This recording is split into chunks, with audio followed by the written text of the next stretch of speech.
तो वहीं India news Haryana से खास बातचीत में कृषि मंत्री जेपी दलाल ने कहा कि कांग्रेस किसानों को गलत जानकारी दे रही है। जेपी दलाल ने कहा कि 3 अध्यादेश लागू करना ऐतिहासिक कदम है। अब ये 3 अध्यादेश आए हैं, ऐतिहासिक काम मोदी जी ने किया है। किसानों को इसका बहुत बड़ा फायदा होने वाला है। इससे विपक्ष परेशान है। अपने आप दुष्प्रचार करके कि एमएसपी नहीं रहेगी, जबकि हम कहते हैं एमएसपी रहे भी गई, एमएसपी पर परचेज भी चलेगी, भाव बढ़े भी गए। फिर कहते हैं मंडियां नहीं रहेंगी। एक तरफ वो ये दुष्प्रचार करते हैं, हम कहते हैं मंडियां ये भी रहेंगी, सुदृढ़ भी करेंगे, नई हज़ारों करोड़ रुपए की नई मंडियां भी बनाएंगे। एसेंशियल सर्विसेज कमोडिटी एक्ट है, उससे अगर भाव बढ़ता है किसी भी चीज़ का तो किसान को किस तरह से नुकसान होगा वो बात मुझे समझा नहीं सकते। और कॉन्ट्रैक्ट फार्मिंग का, अगर कोई किसान किसी कॉन्ट्रैक्ट फार्मिंग के साथ खेती करना चाहता है तो उसको कोई गलत साइन ना करा ले, इसलिए मॉडल एक्ट हमने बनाया था कि भाई ये किसान के हित की चीज़ है। इस तरह से एसडीएम को जाके इस तरह से प्रशासन के पर जाके उसकी ज़मीन पे कोई कब्जा ना कर ले, ज़मीन ग्रहण ना कर ले। तो सारे किसान ऐसे फैसले किए हैं।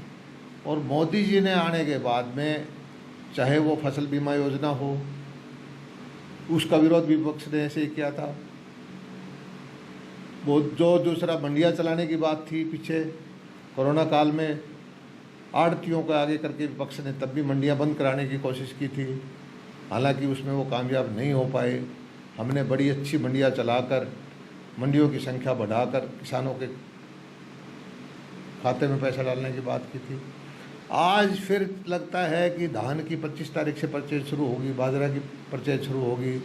और हमारी सरकार की नीयत ये है, बहुत सारे किसान भाई चाहते हैं कि उनके फसल का पैसा उनके खाते में मिलना चाहिए, लेकिन कांग्रेस और कांग्रेस समर्थित कुछ आड़ती वो चाहते हैं कि पुरानी व्यवस्था बनी रहनी चाहिए। किसान की गर्दन आड़ती के हाथ में रहनी चाहिए, जिससे वो मोटा ब्याज वसूल कर सके। दुनिया में ऐसा कोई व्यवसाय नहीं है कि माल किसी का खरीदार कोई और पेमेंट तीसरे आदमी को दी जाए। और इस चीज़ को ये आड़ती संगठन, कांग्रेस के नेता जो किसान हितैषी बनने का स्वांग करते हैं, ये चाहते हैं कि व्यवस्था फैले, सड़कें जाम हो, दंगा हो, और उस पर ये जो है किसानों की लाश पे राजनीति करना चाहते हैं। भारतीय जनता पार्टी इस चीज़ को कामयाब नहीं होने देगी। हमारे दरवाजे किसानों के लिए हमेशा खुले हैं। किसान के लिए कोई भी फैसला लेना हो, चाहे उसके लिए केसीसी नए बनवाने का हो, पशुधन क्रेडिट कार्ड बनवाने का हो, 85% सब्सिडी ड्रिप इरिगेशन पे देने पे हो, बागवानी की नई नई स्कीम देने की बात हो, 20 लाख करोड़ का जो पैकेज प्रधानमंत्री जी ने हमें दिया है, उसमें फार्म गेट प्रोसेसिंग का, मछली पालन का, दूध की डेयरी का, इतनी स्कीमें हमने दी हैं कि ये सब धीरे धीरे लग के अगले 2, 3, 4 साल में किसानों के बच्चे, उनकी आय बढ़ेगी, उनकी आर्थिक हालत सुधरेगी।